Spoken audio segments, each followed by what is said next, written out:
right. Well, thank you so much for joining us. This is the first of a series of webinars that Financial Beginnings is going to be putting out weekly.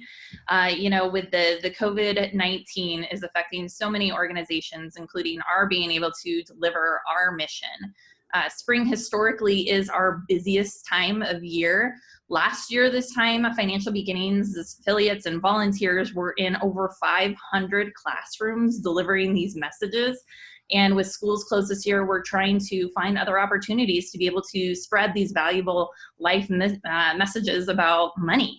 So with that, we are going to be having an excerpt from one of our programs, the SAFE program, which is targeted for college students, but then also this expert is in the Pathways program for high school students. So today we're going to be talking about career exploration, and I'm really excited to be able to, with this series, bring in experts within the industry to talk through this, because as much as I love to hear myself talk, I would much rather have a conversation, and I miss that classroom environment. So I feel like this provides us with an opportunity to still be able to bring the curricula to life, but then tap into expertise that we don't normally get in the classroom all the time. So with that, I would like to introduce my guest, which is Rhett Kasparian, and he is with Notice Human Capital. Now, Rhett and I met in 2004. I was a recent undergrad, and I was trying to determine what I wanted my career to be. And I can tell you, I had no idea it would be nonprofit. So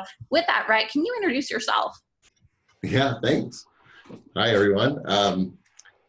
So Notice Human Capital is a company that helps individuals, job seekers, with career pathing. So helping people figure out, what can I do based on my background, my education, things like that.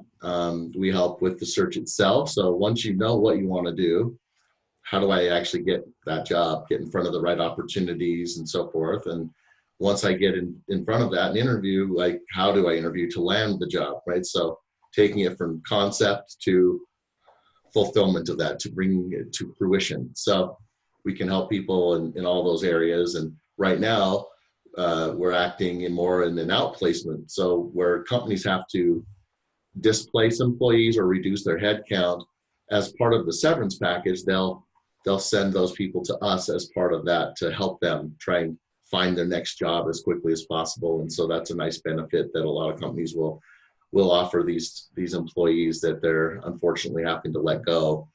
And so we help recruit for companies when they're looking for a very particular person. And we also do a lot of training on something called emotional intelligence, which some of you maybe started hearing about. It's becoming a very popular term.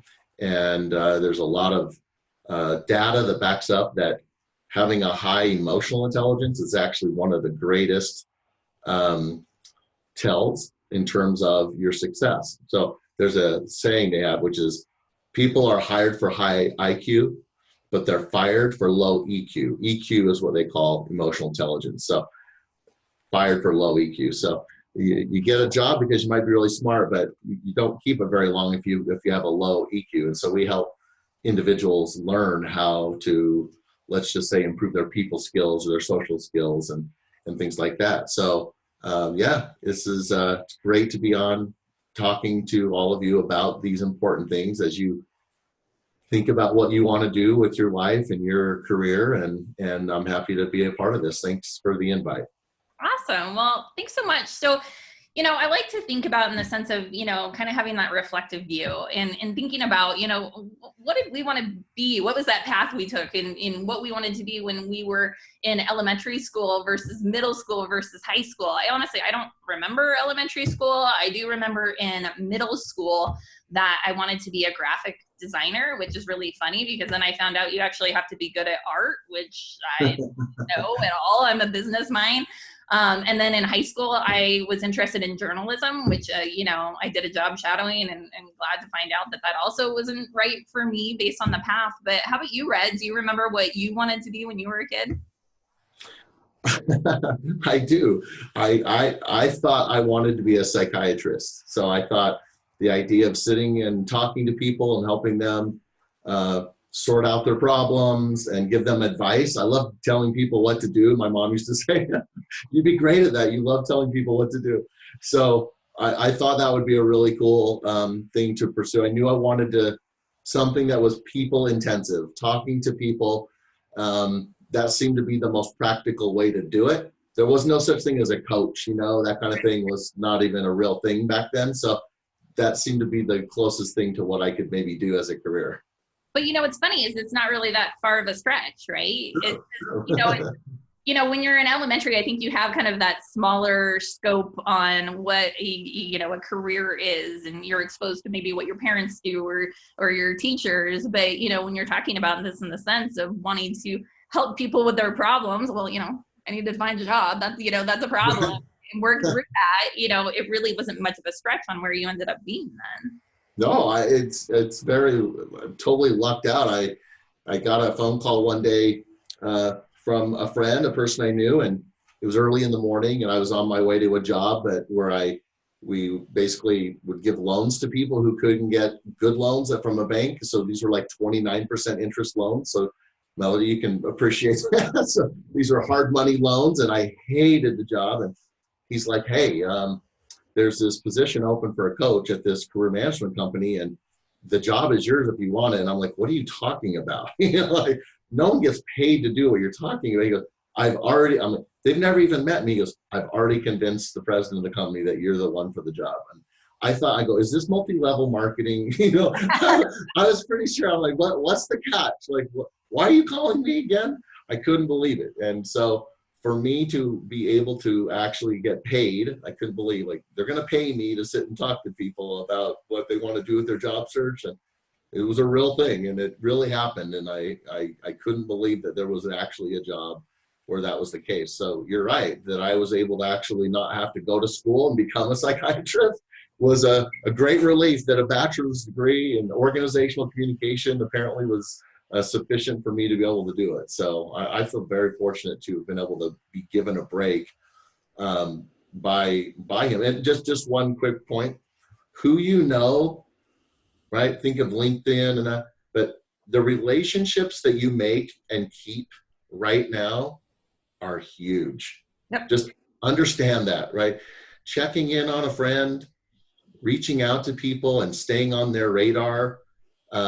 Those little things right now can pay huge dividends, because you never know which friend of yours or which family member, you never know who's going to suddenly get that job at Google or, wherever, right? Where they can refer your resume in, or like this friend did, where he basically got me the job. No matter what technologies developed into the future, the relationships that you have where people like you and they would be willing to go to bat for you will be probably one of the greatest assets you will ever have in being able to land the kind of job that you eventually end up wanting to go get. Really remember that the people that you have around you and surround yourself with and get to know and make friends with and reach out to will be the greatest resource for your success into the future if you leverage it the right way. You're absolutely right. Well, even, this, for example, I'm having to serve our mission differently, which we are so fortunate that we have volunteers, hundreds of volunteers that are willing to go into these classrooms to bring the lessons to life. And so now everybody's so willing to be responsive, in the sense that, you and I haven't spoken in years, and I can say, hey, can you pop on a YouTube with me? And so it's really, you're right. Even when you do establish into where you want to be, having those relationships are huge. And you and I have continued to stay in contact via LinkedIn, which is like the only social media platform, don't tell my marketing people, that I actually use. So, well, great. Well, with that, I think, when we're talking to students, what we see, that there's a spectrum of where we may be at, right? We're going to have the individuals that have absolutely no idea where they want to be, which is totally fine, to those that have had it figured out since elementary school and know exactly what they want to be. And so you can be somewhere in the middle too. And so with that, I always pose to those individuals that know exactly where you want to be, is to keep that open mind, and to think. And even me, I'm a planner. So, I definitely always had to have my course charted for me, but I wouldn't be where I'm at right now if I didn't keep that open mind to understand. I was a finance major. I was trained to be a financial analyst, Melody behind a computer that long without that interaction would have been a disaster. And so being able to have that open mind is really important, and to understand that things can change, right? And so how do we navigate that to be able to understand that things change? So like, even, you know, in the sense of what's going on right now with COVID-19, this is putting people into situations like you're saying. I mean, I imagine there's people that are willingly coming to you to say, I want a change, but there are some that got forced into that change, right? Oh, that you could say, not things may change, things will change. Just expect that that's going to happen, and you're going to have to reinvent yourself probably a handful of times, you know, not necessarily full career shifts, but just, you know, I just think of our company, how we find leads, right? What we used to do in a newspaper to reach out to people in the Oregonian. And then it was all like career fairs, like newspaper, that doesn't work anymore. So meeting people face to face at these career fairs was a big thing. And then, right, radio, and then I could tell you about the real meaning, like real changes we had to do in order to change with the economy and things like that. Well, it's no different individually, right? That you have to be able to look at your skill set and look at what's happening right now. I was just talking to my son about, you know, all the video editing that needs to be done for people who are posting these types of things, because so few people really are familiar with doing it and going in and editing it and cleaning it up.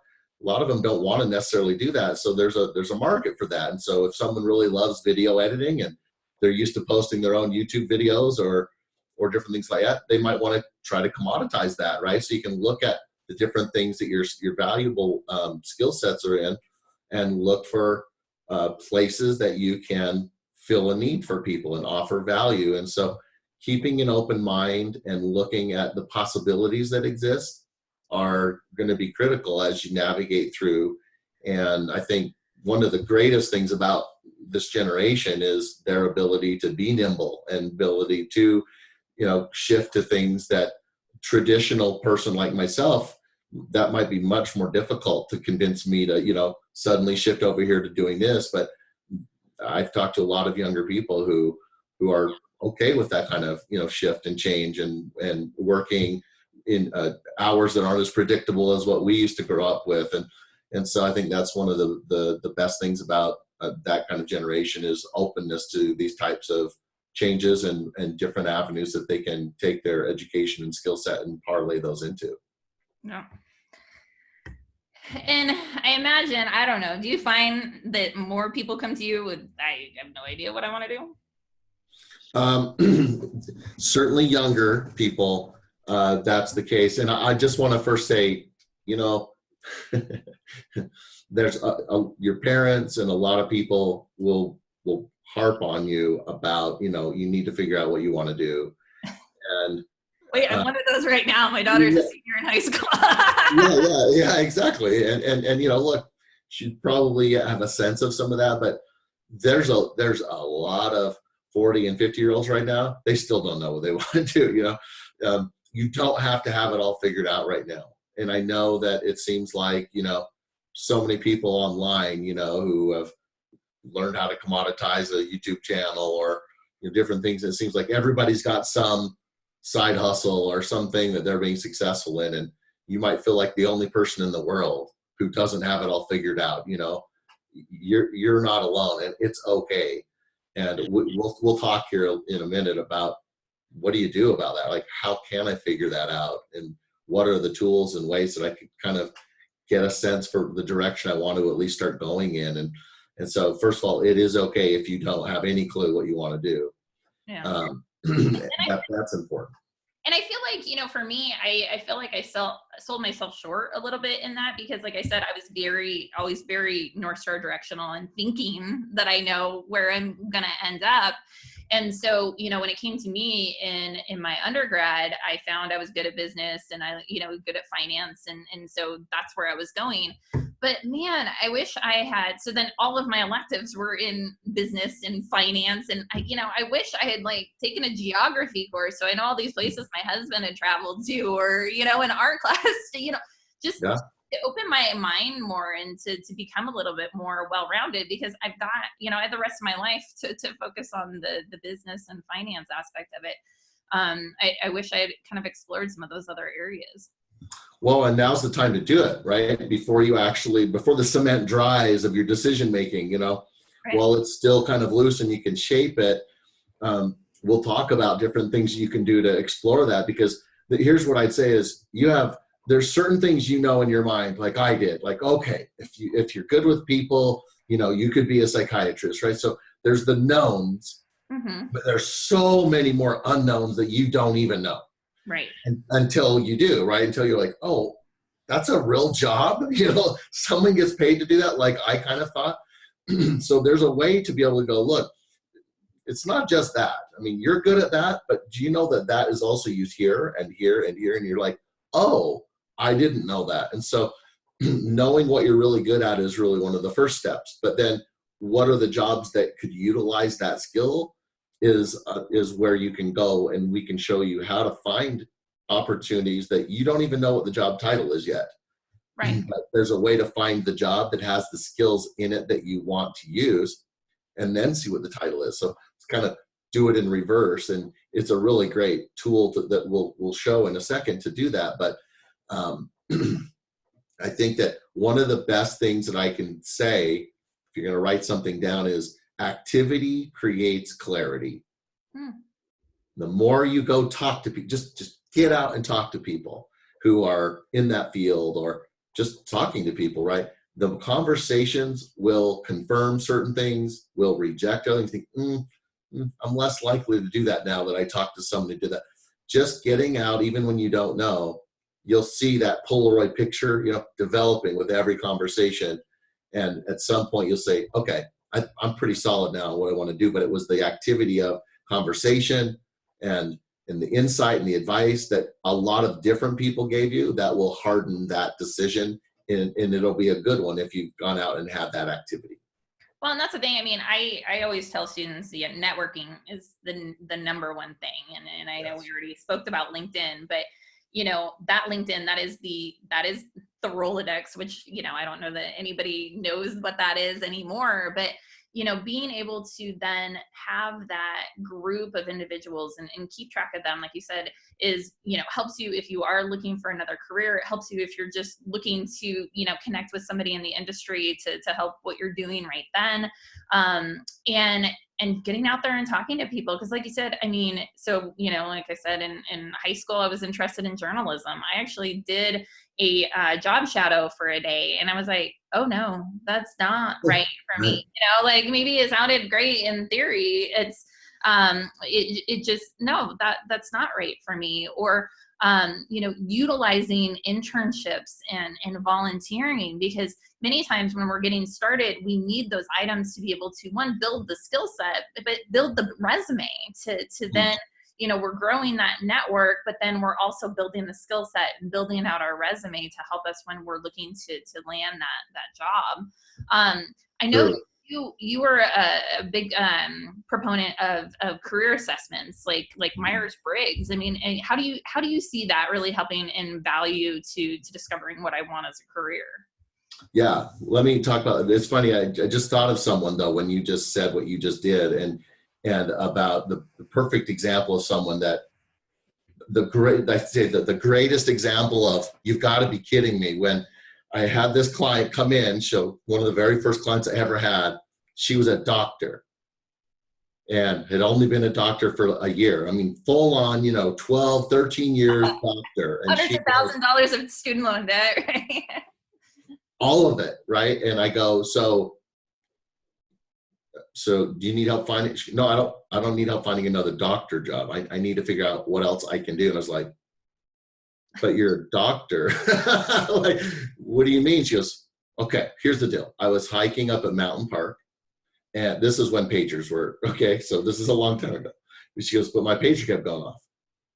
And I couldn't take it. Like, the idea that my time was never going to be my own drove me absolutely crazy. And so knowing that every time that vibrated, I had to basically turn around, right? Get back to my car, get to the hospital, all that.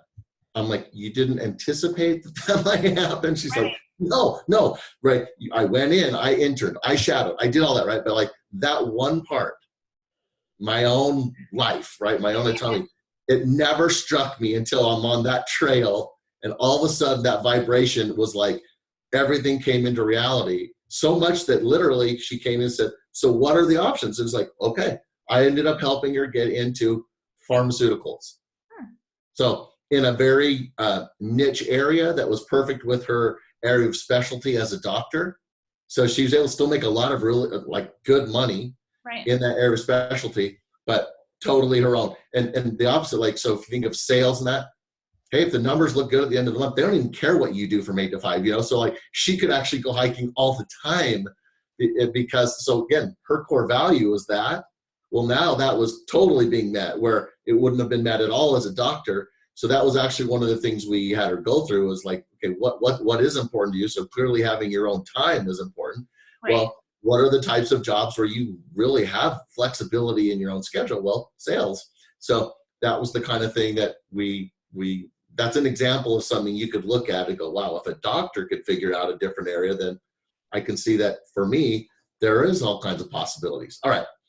The cool thing about the Myers-Briggs is that not only does it give you a set of occupations that the skills of an ENTJ or an INFP, that's it, okay. So not only does it say, hey, you know, here's 16 jobs. There's always like the librarian, you know, the police, and you're like, okay, have they updated this, you know? But you look at it and go, okay, so you could actually at this stage, some of those you might go, oh yeah, okay, you know, like, so you do get some possible jobs where they'd say, look, your personality type, because of the skills, these are jobs that use those skills. Okay, so it does give you those possibilities. So that's one really big, valuable part of it. But you know how I was talking a little bit earlier about emotional intelligence, right? Mm-hmm.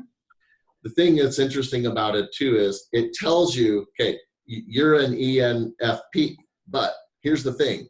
When it comes to job seeking, you have these traits, and this trait that you have, most likely, it's actually not very good in the job search, right? So self-awareness, to be like, yeah, I don't follow up very well. Well, that's not very good, right? If people need to hear back from you quickly, right? So it's like, okay, so it will bring to the surface things that are like, look, you need to remember this about yourself. I mean, if you agree with it, because it's not 100%, right?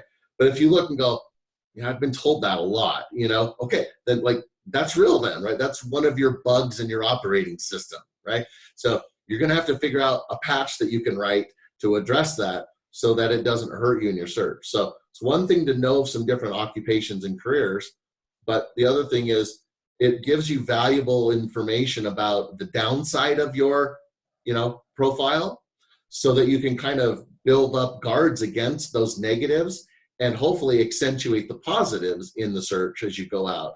As it relates to interviewing, as it relates to networking with people, right? It's like, remember this about yourself going in to meet with someone. Like, you're late a lot. Don't be late, right? That's a terrible impression to make. So leave earlier, right? So it's like, these are really helpful things if you'll keep them in the top of your mind to remember as you go out and start the activity that creates the clarity. Take that information from it that is relevant and true about you, take it with you and build it into what you do day in and day out in your search to help you to mitigate against the downside and the liabilities that will come versus if you just never addressed it at all, right? Like do something about it because you can. Exactly. And, you know, I think going back to the example you were talking about with, you know, with the doctor and with just anybody who's kind of exploring that is looking at all of these different factors and understanding ourself when we are, you know, determining what to do as our career. And because there's one thing, I mean, you know, it's really easy for us to get stuck in, I'm good at this, right? And just, that's what you constantly are, you know, I have experience with this, or, you know, and constantly be going to that. But, you know, we all want to have this job to where it's not feeling like work. It's you enjoy doing it. You do it because you want to do that. You wake up in the morning excited about what you're doing. Now, not to say that there aren't days where it's hard. Like I could tell you last week was really hard trying to get used to this norm, right, of working. But thinking about those other aspects of it. And I know that when I came to you in 2004, you walked me through this True North activity. And so I'm really excited that you are willing to share this with our audience, and we'll link to that. But can you kind of give just a snapshot on what that means to walk through that True North and discuss that? Yeah. So it's great, like thinking about what you just said, thinking about like the skills that you have and that you really want to use. The other thing you have to actually think about is, are these useful into the future? So I came up with the term, to future-proof yourself, right? Because like, let's say you'd really love to be a travel agent. Well, that industry might not really be around at all, right, in the future. So it's not just like, here are some defined jobs, but you have to also like think of the viability of those into the future, right? And I'm glad I didn't choose journalism. I mean, exactly. It was when I was in high school now. Perfect example. And so there's two aspects: what you want and what you can do, your skill sets, but also you jump over the table to HR, who's looking at your resume for said job, and they're looking at it going, no, right? Like, I know you think you could do the job, but based on what you have a degree in and your experience in that, you don't, right? So it's not just your confidence level isn't enough for us to hire you, right? There's certain criteria you have to have. So as you look at this, it's kind of a funny thing, right? If you have a high enthusiasm for something, but low ability, that's a fantasy. Mm-hmm. Okay, high ability, low enthusiasm, drudgery. And I'll say a lot of people, let's say most people, live in drudgeryville, right? Like they can do their job. Right. They are able to do, but they aren't psyched about it. Right. Now, some people get caught in a place called nightmare where they don't know how they got the job, first of all, because they're not really qualified, and they don't want to do the job. So they put a little sticky note on their monitor saying, goodbye. Like, I'm out of here. I don't know what happened, but be careful what you ask for. You might get it. Right. Okay. High ability, high enthusiasm is ideal. So if you're in Fantasyville, right, I want to be this. So your enthusiasm is super high. Well, you can move from fantasy over into the ideal quadrant. Ideal meaning legit. You have a legit shot at it now, right? Right. By building your ability, right? So, hey, look, sometimes it's a 9-month certification away and you're on your way, right? It doesn't have to be, I have to go to school for 4 more years or something like that. In fact, nowadays, I'd say the pathway to get where you want is almost always more likely to come from the relationships I talked about earlier and your own initiative rather than a formal 4-year degree, right? There's still areas I would say makes perfect sense for you to go and get the degree in that, but fewer and fewer options and times where I am actually recommending that for people. And a lot more companies nowadays also are willing to be like not so rigid on the requirement, they know that someone can get it done and it doesn't necessarily mean a degree. And so where before, like, boy, it was hard to find a company that would waive the degree, as a requisite. Now, a lot of companies, a significant number, are willing to look at someone's person, right? And really judge that rather than the degree. Some, you still have to have it. So be smart about what I'm saying, but it's not just the go-to that you used to do. I always tell students, it's like the education is to get to that ideal, right? And so quite honestly, I have lived most of my career in fantasy. I mean, I just quite honestly, like, you and I met, and actually I think you reminded me, like, we kind of brainchild Financial Beginnings a bit together because it was, and it was nowhere on my radar, but it was like, I'm enthusiastic about it. I had no idea about nonprofits. I had no idea about education. It's now 15 years later, where then I went back to school and, you know, I got the master's focusing on nonprofits. I got the doctorate in education. I finally feel like I'm qualified to do what I've been doing for the last 15 years. So, but I hung out in fantasy, and that was great. I mean, I like to challenge myself that way. Well, I can still remember the conversation, and I just thought, you know, it was so clear to me the viability of it, because I thought there was few ideas I had ever heard that were there was such an obvious need, right? Where I just immediately, the idea resonated with me. I was like, oh, please do that. Like, I so want my kids to be able to have that kind of a resource when they get older. I mean, it's just so obvious the need that was not being delivered. And I just thought you were the perfect person to be able to put it together, your creativity, your ingenuity, the sophistication, you know, the knowledge that you already were drawing from in your own life, again, your own financial knowledge. And I just thought, if anyone could pull it off, it would be you. And here you are. I mean, you've done an incredible job. You've put an incredible organization together. And so I'm proud to actually see what you've done. But that's a good example for people to look at. And again, to not get disheartened that they haven't found what that thing is, you know, yet. It's okay. You don't have to find, and also this idea of like, do what you're passionate about. Sometimes, you know, maybe, right? But there's more to it than just that, right? You don't want to just go off and think you're going to be a travel blogger before you've even written anything, you know, before you've done it. It's like, it's got to be rooted and anchored to something that, you know, fills a need, and that people are willing to, right? You did research, I'm sure, to know, would a school even let me do this, right? Or which organization would you donate, you know, if we did this? Bank, other organizations doing it, yeah. Right.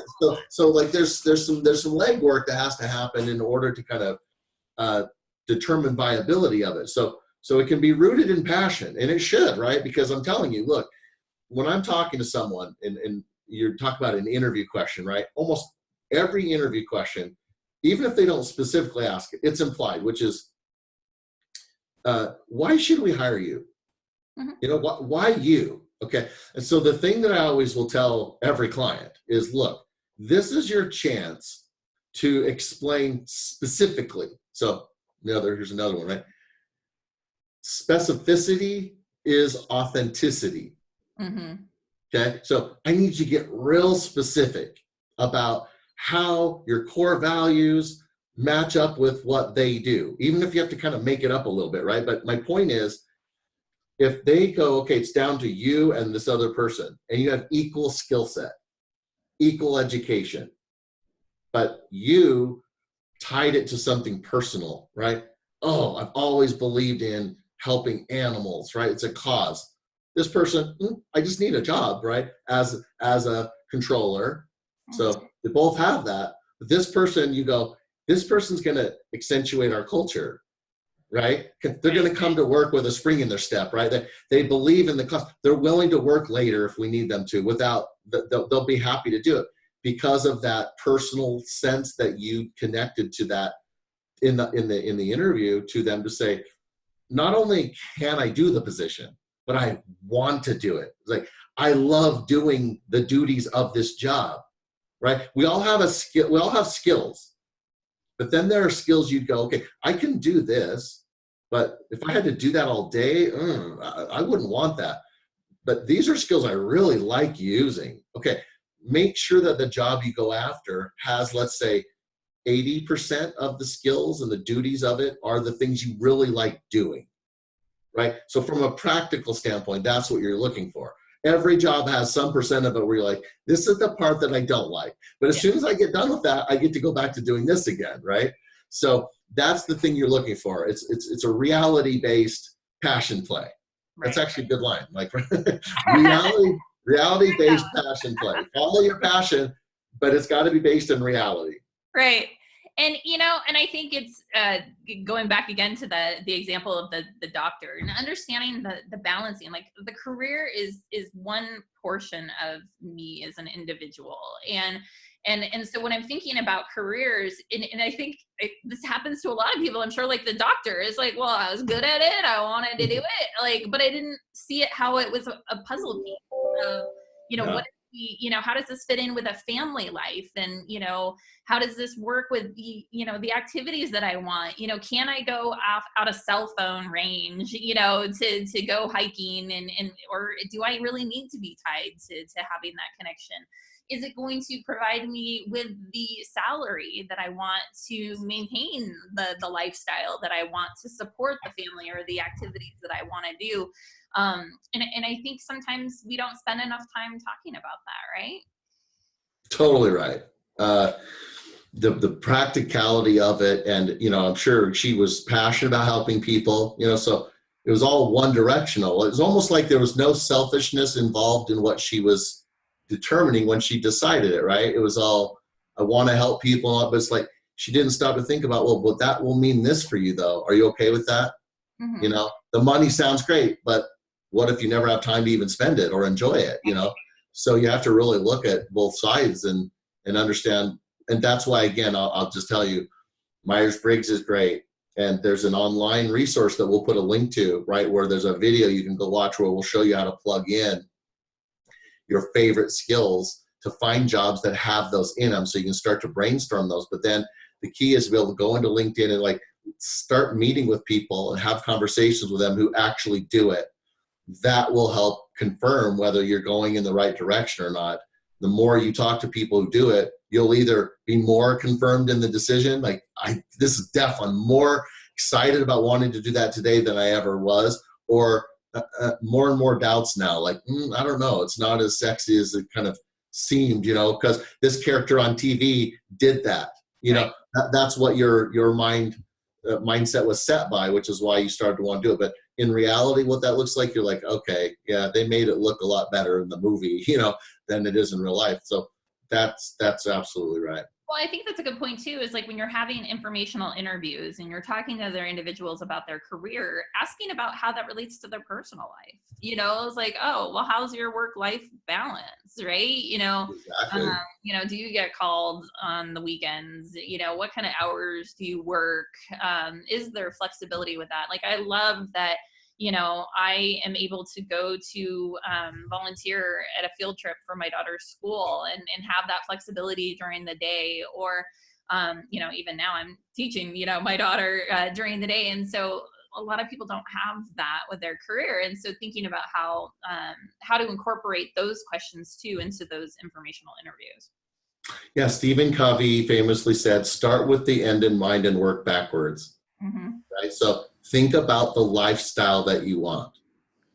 And I think we're going to give them links to, here's some core values you can kind of look at and rank them and decide what is important. And then what's cool is you can run them through this matrix and say, okay, here's this job, like doctor. Okay, flexibility in my schedule. That's a 0, right? That's going to be pounding, right? That's yeah. Right.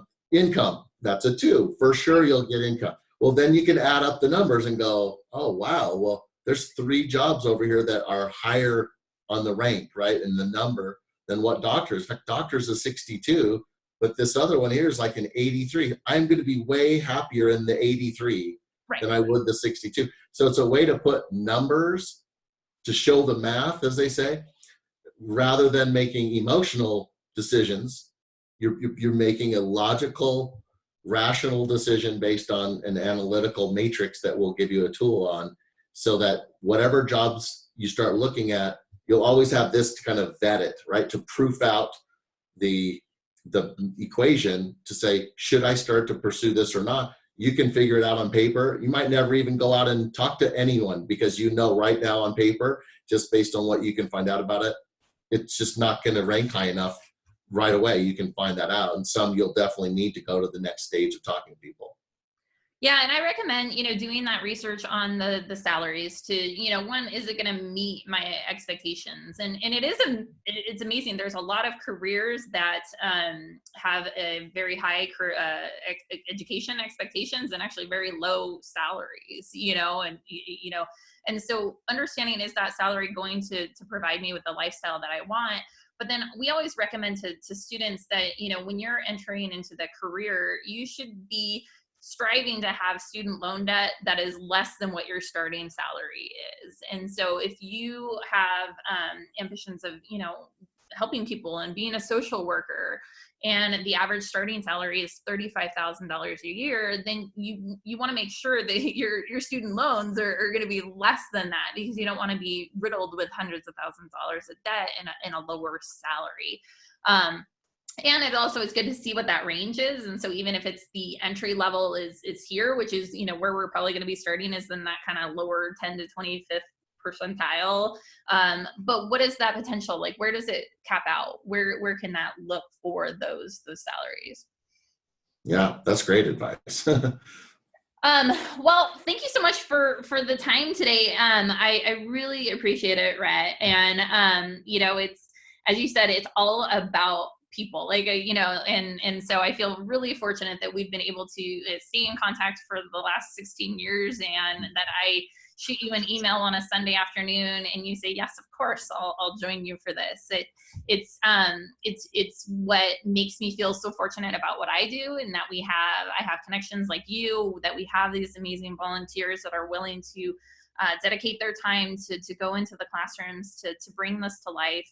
Well, I guess with that, do you have any kind of parting words of wisdom before I close it up?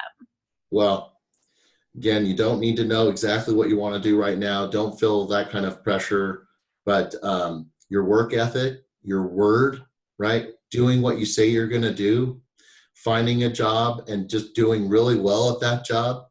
It's amazing the doors that will open just by keeping your word, right? Take a job, do it well. You'll see where doors will open for you because of that. You'll have people that will meet you and steal you away because their interaction with you, even if it's at a fast food restaurant. I can't tell you how many times people have been impressed by the way someone's attitude was, right? Doing that job, whatever it is, the very best that you can, always yields results that lead you towards a more positive path than where you are. No matter what it is, it's a more positive direction. And so being your best self wherever you are, whatever situation you are now, saying, I'm going to give it my very best and be my best self and be positive, having a positive attitude, people, that's one of the greatest attributes that people are drawn to.